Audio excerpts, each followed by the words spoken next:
జగనన్న తోడు 8వ విడత జరుగుతున్నటువంటి ఈ కార్యక్రమానికి గౌరవనీయులు రాష్ట్ర ముఖ్యమంత్రి గారు జగన్మోహన్ రెడ్డి గారు, మా జగనన్నకి అధికారులందరికీ కూడా, చిరు వ్యాపారులందరి తరఫున కూడా హృదయపూర్వక నమస్కారాలు, ధన్యవాదాలు తెలియజేసుకుంటూ ఉన్నా. ఏదైతే ఈ రాష్ట్రంలో ఉన్నటువంటి చిరు వ్యాపారస్తులు, తోపుడు బళ్ళు, పండ్ల వ్యాపారస్తులు, పూల వ్యాపారస్తులు, వీధుల్లో కూరగాయలు అమ్ముకునేటువంటి వారి దగ్గర నుంచి కుల వృత్తుల మీద ఆధారపడేటువంటి కుటుంబాలన్నీ కూడా గతంలో ఎవరి దగ్గరనైనా అప్పు తీసుకోవాలనుకుంటే ఖాళీ పేపర్ల మీద సంతకాలు పెట్టించుకొని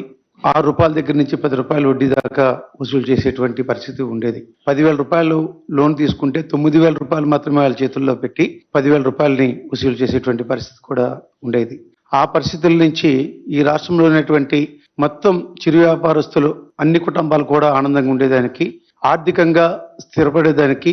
ఒక్కొక్క కుటుంబానికి కూడా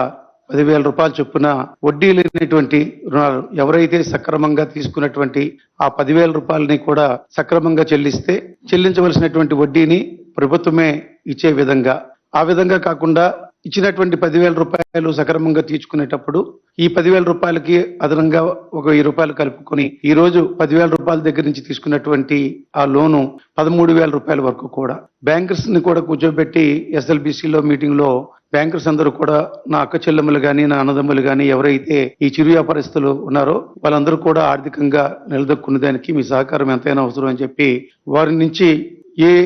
సర్టిఫికేట్లు కానీ, ఏ పేపర్లు కానీ, ఏ హామీ పత్రాలు కానీ లేకుండా వీళ్ళు బ్యాంకుకి వెళ్ళినట్టునే ఆప్యాయంగా పలకరించడం, ₹10,000 లోన్ ఇచ్చే కార్యక్రమం, వారు సక్రమంగా తీర్చుకుంటే సంవత్సరానికి ₹10,000 పెంచేటువంటి కార్యక్రమం, 10,000తో మొదలైనటువంటి ఈ లోను ఈ రోజుకి ₹13,000 దాకా ఆ కుటుంబాలకు ఇచ్చేటువంటి ప్రక్రియ. నిజంగా ఆ కుటుంబాలన్నీ కూడా మేము గడప గడపకి గ్రామాలకు వెళ్ళేటప్పుడు ఆ తోపుడు బళ్ళు కానీ, ఆ చిరు వ్యాపారస్తులు కానీ మాకు ఎదురొచ్చేటప్పుడు వారు మాట్లాడినటువంటి మాటలు, ఈ రోజు మాకు వడ్డీ భారం లేకుండా, వడ్డీ కూడా అధిక వడ్డీలు ₹6 నుంచి ₹10 వడ్డీ చెల్లించేటువంటి మాకు మా జగనన్న ద్వారా ఈ రోజు వడ్డీ లేనటువంటి రుణాలు మాకు ఇవ్వడం, మేము సక్రమంగా తీర్చుకుంటే మళ్ళీ అదనంగా పెంచేటువంటి కార్యక్రమం ఈ రోజు మా కుటుంబాలన్నీ కూడా ఆర్థికంగా నిలదొక్కున్నాయి, ఆర్థికంగా కూడా నిలబడగలుగుతా ఉన్నాము. ఈ కార్యక్రమం మాకు అందించినటువంటి ముఖ్యమంత్రి గారికి మీ ద్వారా మా హృదయపూర్వక ధన్యవాదాలు తెలియజేయమని